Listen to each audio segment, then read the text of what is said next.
मुस्लिम समाज ने इस बार एक बड़ा और ऐतिहासिक फैसला लिया है। उन्होंने खासकर बंगाल में कहा है कि हम गाय की कुर्बानी नहीं देंगे। सोचिए, वही बीजेपी कह रही है कि आप 14 साल तक की गाय की कुर्बानी मत दीजिए, यानी कि 15 साल की गाय की कुर्बानी दे सकते हैं, लेकिन सर्टिफिकेट आपको बनवाना पड़ेगा। सोचिए, यही सवाल जब बीजेपी प्रवक्ता से पूछा गया तो बीजेपी प्रवक्ता जो है वो बौखला गए, उल्टा सीधा कहने लगे, एमआईएम के प्रवक्ता को गाली देने लगे, उनको सुअर बताने लगे। तो सोचिए, बीजेपी अपनी राजनीति के लिए क्या क्या कर सकती है। असम में काऊ बैन नहीं है, बंगाल में काऊ बैन नहीं है, और नॉर्थ ईस्ट के तमाम राज्यों में नहीं है।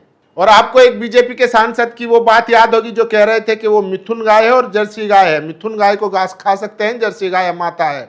तो सोचिए कैसे डिफ्रेंशिएट करते हैं। लेकिन भले ही हिंदुओं को अपनी गाय माता की परवाह ना हो, लेकिन मुस्लिम समुदाय ने इस बार बीड़ा उठा लिया है और जमीयत उलमा हिंद के लीडरशिप में अब एक अभियान जुड़ने जा रहा है, जिसमें वो गाय माता को राष्ट्रीय पशु बनाने के लिए एक बड़ा अभियान चलाएंगे, यानी कि गाय को राष्ट्रीय पशु घोषित किया जाए ताकि ये विवाद ही खत्म हो। सोचिए, गाय के नाम पर के आए दिन कितने मुसलमानों की हत्या कर दी जाती है, जान ले ली जाती है। सोचिए, लेकिन अब ये विवाद के खिलाफ मुसलमान उठ खड़ा हुआ है और जिस दानिशमंदी का और जिस परिपक्वता का परिचय बंगाल के मुसलमानों ने दिया है वो देखने लायक है। लेकिन सोचिए, दूसरी तरफ हिंदू समुदाय को एक बड़ी आर्थिक मंदी का सामना करना पड़ रहा है। वो अपने जानवर जो पशुपालन करते हैं, जो ईद पर जानवर बेचकर अपना घर परिवार चलाते हैं, उनको बहुत दिक्कतों का सामना करना पड़ रहा है। कह रहे हैं हम 30 साल से यही काम करते आए हैं, हमें उम्मीद रहती है कि ईद के दिन हमारा जो जानवर बिकेगा उससे होने वाली कमाई हमारे घर परिवार को चलाने में, गुजारा करने में अहम रोल अदा करेगा। लेकिन बीजेपी सरकार जब से आई है बंगाल में, तब से जो है उनकी स्थिति बिगड़ती जा रही है। और सोचिए, एक तो ये कह रहा है कि मैंने सोचा था कि हमारा भला होगा इसलिए बीजेपी को वोट दिया था बंगाल में, लेकिन अब बीजेपी जब आ गई है तो लग रहा है कि हमारे अच्छे दिन तो नहीं आए लेकिन बुरे दिन जरूर आ गए हैं। तो सोचिए कि गाय के नाम पर राजनीति ये लोग करते हैं। लेकिन और वहीं तमाम लोग अब सोशल मीडिया पे कह रहे हैं कि बीजेपी सांसदों को अगर गाय गौ माता को बचाना है तो कम से कम बंगाल में 10-10 गाय वो खरीदे, बीजेपी सांसद या बीजेपी कार्यकर्ता कम से कम, क्योंकि वहां पर लोग जो है उनका कारोबार ठप हो चुका है, आर्थिक तंगी का वो सामना कर रहे हैं। बंगाल में मुसलमानों ने तो कह दिया है कि हम जानवर की कुर्बानी नहीं करेंगे। तो सोचिए, इसीलिए अगर गाय बचानी है तो बीजेपी के तमाम सांसदों को 10-10 गाय खरीदनी चाहिए और उन तमाम जो गरीब मजदूर जो पशुपालन करता है उनकी आर्थिक मदद करनी चाहिए। लेकिन क्या करेंगे? नहीं करेंगे, क्योंकि असल में उनका मकसद गाय माता को बचाना नहीं है, राजनीति करना है।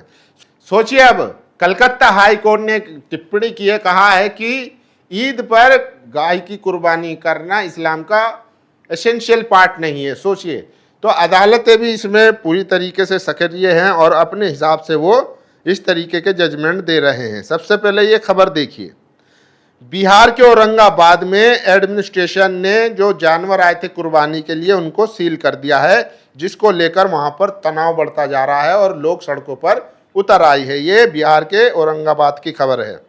और ये खबर देखिए, गुजरात हिंदूवादी दल के गोरक्षकों ने बकरीद के लिए बकरियां ले जा रहे 5 ट्रकों को रोककर ड्राइवरों के साथ मारपीट की। वडोदरा में 21 मई को एक हिंदूवादी दल से जुड़े कथित गोरक्षक ने बकरीद के लिए बकरियां ले जा रहे 5 ट्रकों को रोका और कथित तौर पर ड्राइवरों के साथ मारपीट की।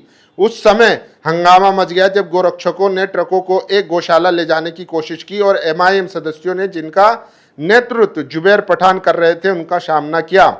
बाद में पुलिस ने उनके औपचारिक शिकायत दर्ज कराने को कहा और कथित तौर पर यह भी कहा कि ट्रकों को छोड़ दिया जाएगा। सोचिए, गाय आपकी माता है, गाय पर जो है बैन है, लेकिन आप बकरियों के ट्रकों को क्यों रोक रहे? दरअसल ये एक नेक्सस है, सिंडिकेट है कि कैसे मुसलमानों को पकड़कर उनसे पैसा वसूलना है। इसमें प्रशासन से लेके बजरंग दल, गोरक्षा दल, ये सारे इन्वॉल्व है और तमाम बीजेपी के बड़े बड़े नेता भी इसमें इन्वॉल्व है, क्योंकि ये अवैध वसूली करते हैं, डराते हैं, धमकाते हैं, वरना फिर वो हंगामा कर देंगे, वही वाला कार्ड खेल देते हैं कि देखिए हमारी गाय माता को ले जाया जा रहा है। देखिए, वारिस पठान ने कहा है गाय को राष्ट्रीय पशु घोषित कर दो, तो ये जितने बेगुनाह बेकसूर मुसलमान को गाय के नाम पर मॉब लिंचिंग करके मार डाला जाता है वो बंद हो जाएगा। बीजेपी को रोका किसने, क्यों नहीं करते? इतने सारे मौलानाओं ने भी कहा है ना, करके दिखाओ। तो गाय को राष्ट्रीय पशु बनाने की डिमांड जो है वो तेज होती जा रही है। और सोचिए,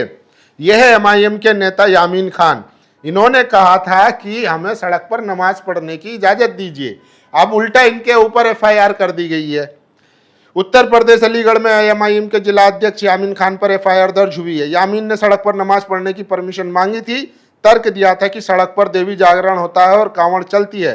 यामीन ने कांवड़ियों को नशेड़ी भी कहा था। तो सोचिए, अब इन्होंने कहा कि हमें भैया इजाज़त दे दो, हमें भी 2-10 मिनट के लिए नमाज पढ़ने की, तो पुलिस प्रशासन ने इन पर ही FIR कर ली है।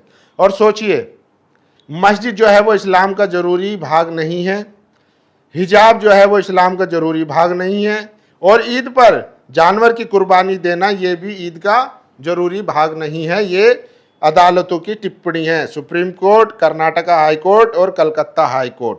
तो सोचिए किस तरीके से लगातार बार बार जो है मुसलमानों को टारगेट किया जा रहा है। और अब ये देखिए किस तरीके से बंगाल में मुसलमानों ने जब से ऐलान किया है कि वो गाय नहीं खरीदेंगे, तब से कितना असर पड़ा है। देखिए, जनसत्ता की ग्राउंड रिपोर्ट है।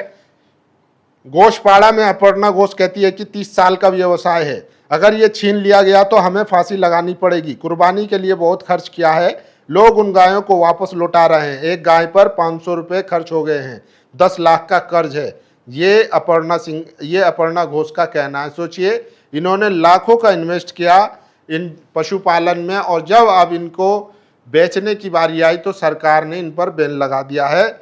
और सरकार तो बैन क्या लगाती, बल्कि मुसलमानों ने ही साफ मना कर दिया है कि हम आपके जानवर को नहीं खरीदेंगे, क्योंकि ये आपकी जो है आस्था का भी प्रतीक है। तो इसलिए लोग जो है वो अब कह रहे हैं कि मुसलमानों ने एक बहुत बढ़िया फैसला लिया है।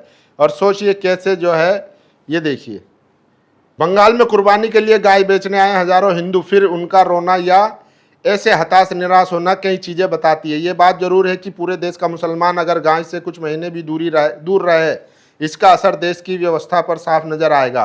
ट्रैफिक, रोड एक्सीडेंट और गायों की भूख से मौत, ये सब तो पहले भी देखा गया है। हिंदुओं को चाहिए कि ये गोरक्षकों रोके, इनके खिलाफ मोर्चा खोले, वरना आने वाले समय में मसला और भी खराब होगा। तो लोग कह रहे हैं कि अब आपको उठना पड़ेगा, या तो इन गोरक्षकों के खिलाफ आप मोर्चा खोलिए, वरना फिर हम जो है आपकी जो गाय है उसकी खरीदारी नहीं करेंगे। सीधा सा बात है। वहीं दूसरी तरफ जो शंकराचार्य हैं, उन्होंने कहा है कि हम OLX की तर्ज पर एक वेबसाइट बनाएंगे जिसका नाम GOLX होगा, जहां पर आप अपनी गाय को बेच सकते हैं, हम गाय को कटने नहीं देंगे। उन्होंने बीजेपी पर भी तीखा हमला किया, कहा कि जो पार्टी सत्ता में रहने के लिए गाय का इस्तेमाल करती है, उसकी राजनीति करती है, लेकिन उसको बचाने की जब बात आती है तो वो हाथ खड़े कर देती है। उन्होंने साथ ही कहा है कि हम सरकार से डिमांड करते हैं कि वो गाय को राष्ट्रीय पशु घोषित करे। वहीं दूसरी तरफ जमीयत उलमा हिंद के मौलाना अरशद मदनी ने भी एक मुहिम छेड़ी है, जिसमें कहा जा रहा है कि वो मुहिम चलाएंगे बाकायदा कि गाय को राष्ट्रीय पशु बनाया जाए, ताकि मुसलमानों के साथ जो मॉब लिंचिंग होती है इस पर रोक लग सके, और तमाम तरीके से जो गोरक्षा दल गुंडागर्दी करते हैं इन पर भी पाबंदी लग सके। सोचिए, आज खुलेआम मुसलमानों को निशाना बना लिया जाता है और आरोप लगा दिया जाता है कि ये गौ मांस ले जा रहा था या गौ हत्या कर रहा था, उसके आधार पर पूरी लिंचिंग कर दी जाती है। तो उसी के खिलाफ जमीयत उलमा हिंद के मौलाना मदनी अरशद मदनी ने बड़ा मोर्चा खोला है, और वो पूरे महीने भर जो है इसके खिलाफ एक कैंपेन चलाएंगे और सरकार से डिमांड कर रहे हैं कि वो गाय को राष्ट्रीय पशु घोषित करे। जिस तरीके से मोर को किया हुआ है उसी तरीके से गाय को भी राष्ट्रीय पशु घोषित करे। आप लोगों को क्या लगता है, क्या गाय को राष्ट्रीय पशु घोषित कर देना चाहिए, जिससे इस विवाद को पूरी तरीके से खत्म किया जा सके? तो क्या आपको लगता है कि ये इतना आसान है? बाकी देखते हैं। मौलाना अरशद मदनी ने तो ये आवाज़ उठा दी है कि वो गाय को राष्ट्रीय पशु बनाए, और तमाम हिंदू भाई भी इसके समर्थन में आए, ताकि गाय को राष्ट्रीय पशु बनाया जा सके और फिर इस विवाद को खत्म किया जा सके। आप लोगों की क्या राय, अपनी राय जरूर दीजिए। शुक्रिया। नेशनल दस्तक की आपसे गुजारिश है कि अगर इसको बचाना चाहते हैं तो नेशनल दस्तक को सब्सक्राइब करने के लिए रेड कलर के सब्सक्राइब बटन को दबाएं, फिर बेल आइकन की घंटी दबाएं। नेशनल दस्तक को बचाने के लिए बहुत जरूरी है कि हर खबर को शेयर करें, लाइक करें, कमेंट जरूर करें।